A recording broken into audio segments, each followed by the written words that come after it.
Very little's going good for the large console manufacturers, and today we have got to talk about Sony. Successful remakes of Shadow of the Colossus and Demon's Souls meant that Bluepoint ended up being one of the most respected developers of the decade. They were a shining example of how to do one of the industry's most corporate trends in a way that actually valued the games themselves, not just the profits generated. And PlayStation just closed them. 5 years after buying, and all without a game releasing under their name. What an unimaginable waste, and one that I will take you through today. Between 2021 and 2023, PlayStation acquired 9 different game development studios. They were riding off the same spending spree as everyone else in the industry. They had money to burn, and the pandemic-era economy would never change, right? Everyone would be at home playing more and more video games forever, and the line would only ever go up. Now, some of the acquisitions they made really did work. Nixie's has supercharged their PC ambitions, and then there's Housemarque. They have delivered critical successes. But PlayStation have also laid off staff at 2 of those studios, and they've closed 3. It's not a great track record. Now, we saw what happened to Bungie, and we watched Firewalk shut down whenever Concord didn't land. And of course, that was all part of the huge live service push. One that, yes, has Helldivers, and hasn't exactly produced another Helldivers. And PlayStation have most certainly noticed.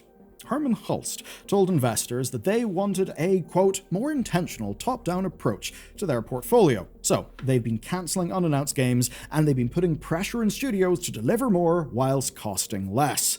Because if you just do that, the line must surely go up. Of course, not everything can be Helldivers, but games either need to be projected for profitability or will be cancelled.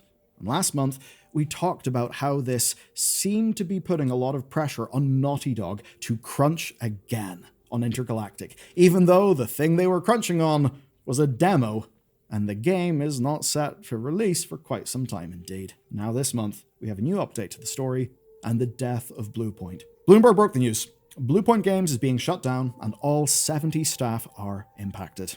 The decision came, quote, following a recent business review. Now, a leaked internal email from Herman Hulst, who is PlayStation Studios' head, opened with a victory lap. Ghost of Yotai, MLB, Helldivers. But his tone rapidly shifted. Bluepoint would be closed, and while they would try to find new roles for staff impacted, that was not guaranteed. Now, you, or any of the people in receipt of this email, may have been wondering, why? Why has this had to happen? Well, here's what Herman says about that. An increasingly challenging industry environment, rising development costs, slowed industry growth, changing player behavior, and broader economic headwinds are making it harder to build games sustainably. Now, Bluepoint was acquired in 2021. That was right after they released the very popular Demon's Souls remake for the PS5 launch. A launch that, I think as most of us remember, was quite thin in the bone, and where Demon's Souls was one of the standout projects. And as impressive as it was, in a way, it was also par for the course for this development studio. You see, during their independence period, they had spent a decade making PlayStation ports and remasters, with their Shadow of the Colossus one particularly being held up as one of the finest examples of how to build a remake. Since they've joined PlayStation, what happened? Well, they supported work in 2022's God of War Ragnarok. They did have an original IP in production the entire time. That's from when they joined through to at least 2024. But I think you know that things would rather obviously change. 2025 saw the cancellation of an unannounced live service God of War game at the studio. It's one that was seemingly a co-op return to Greek myth. Could have been cool, but that game died basically because Concord, a game that Bluepoint had nothing to do with, spooked PlayStation's leadership and set the dominoes falling. Now, for what it's worth, I've heard some reports of people saying, look, live service game probably should have been cancelled. This is apparently from people at the studio, and I can certainly understand that. It is far outside their wheelhouse. But then, yes, they would spend that next year coming up with projects, ideally something that PlayStation would greenlight. But PlayStation greenlit nothing, and so, ultimately, they spent 5 years wasting Bluepoint on not releasing a single game before then deciding to close them. Even though I think the comments of this video and perhaps your brain are probably full of ideas of how this particular studio could have been useful. Bloodborne. How does it make sense to close the remake studio when you are the publisher who is the most memed on for being exactly the people who pump out remakes? Make it make sense. That's at least the challenge we've set for ourselves. First things first, PlayStation did not have to close Bluepoint. They did not have to. They are not running at a loss. They are actually expecting to be up 4% on games revenue year on year when things close out in April. And even if that's mostly subscription growth, well, this is a choice. It's not because they have to, it is because they want to. They want to save that money. Bluepoint no longer fits the plans they have for their business. Better just close them. And that does seem bizarre, because why was Bluepoint even acquired in the first place? You see, when PlayStation acquired Bluepoint, at least part of that decision will have been to retain access to a trusted development partner who could have been acquired by someone else, and who had a track record of making excellent Sony remakes. And in 2021, there was real risk of someone snapping up that talent, and should that have happened, PlayStation would have lost access to them. And so, whenever money is cheap and you have a good relationship, why not bring them into the fold? To everyone else, it was obvious what they were going to do. I mean, it's a studio experienced in remasters, it's PlayStation, and PlayStation love remasters. And as much as remasters get dunked on, audiences actually do love them as well. And I can say, as an audience member, I love them. Resi 4 Remake may be like the highest bar for one of those. It's also one of my favorite games of all time. I love that thing. And similar does go for so many others, or even the likes of Oblivion, that do allow a new audience to experience a classic game that still can stand on its own strengths. Now, there is other reasons. We've talked before about how they sell to people who don't have nostalgia for them, and loads of people play these new remaster games for the first time. They know that lots of people are hyped about them, that they were popular in the past, and now is the perfect time. There are other brilliant factors as well. Working in remaster projects is real good because scope can be a lot more defined. Generally speaking, you don't have to redesign the thing from scratch. It's a remaster. They're a fantastic opportunity for training up new devs, filling in gaps in a release schedule, as tentpole titles do take years to make, and to ensure that every time Sony puts out a game adaptation as a film or a TV show, that there is a full-priced release for players to buy on their PS5. And it's not like PlayStation don't have a catalog that would benefit from it. Setting aside that it seems From Software maybe wants to remake Bloodborne themselves whenever they have time, PlayStation could have handed Bluepoint a remake job every few years and kept them going for a long-ass time. So why didn't they? Well, it's not just because they were working in live services. Sure, Bluepoint got folded into the live service agenda at PlayStation, but when they joined in 2021, they were adamant that this was the start of their original game efforts. Those efforts apparently never stopped, but it doesn't seem to have gone anywhere after 5 years. Now, maybe there's a problem in PlayStation's management of the studio.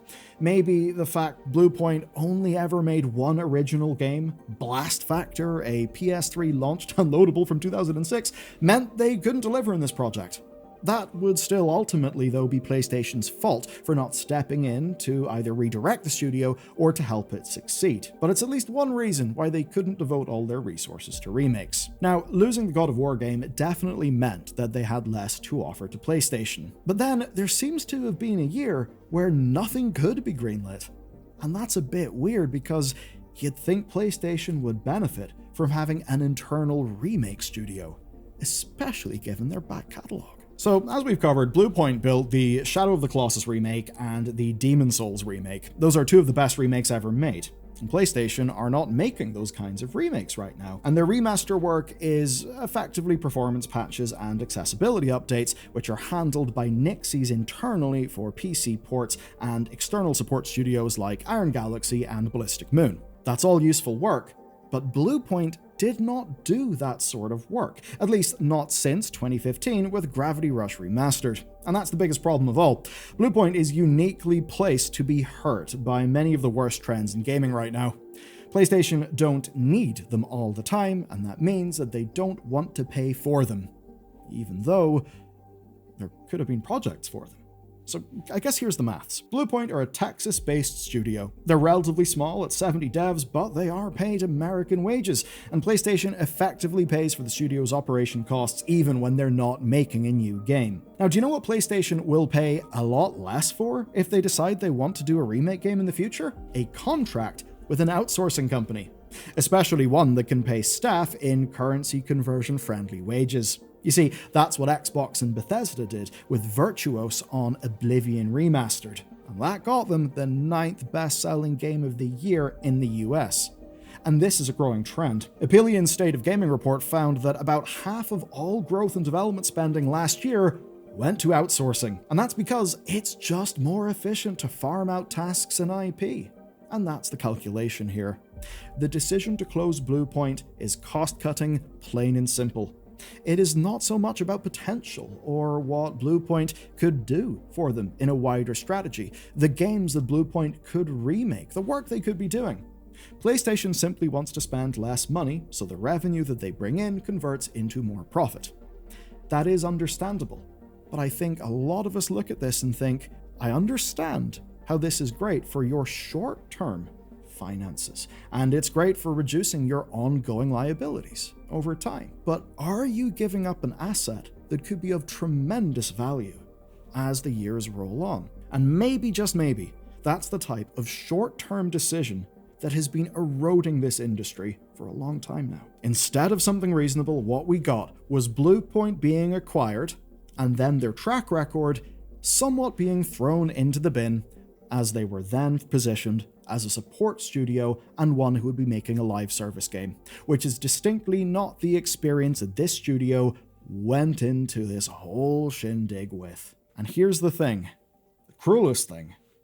Bluepoint almost certainly did not need to die. It's clear to us by now that PlayStation didn't need or want Bluepoint as a company in their business. Fine, let's take them at their word and say that they needed to not own this company for their long-term health.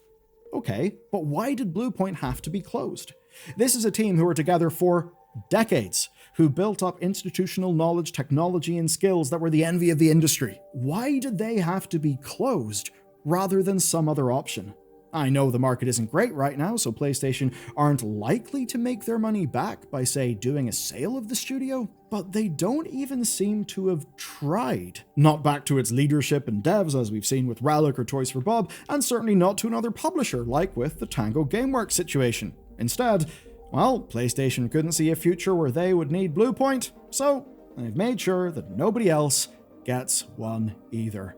And the people who lose the most are, of course, the people who work at that company and us, the people who could have benefited from their creative output. This one, quite simply, sucks. It is baffling and depressing to me, and if you want to see another example that's baffling, what Riot just did is kind of crazy, definitely raises up some red flags, and you can learn about it in this video next.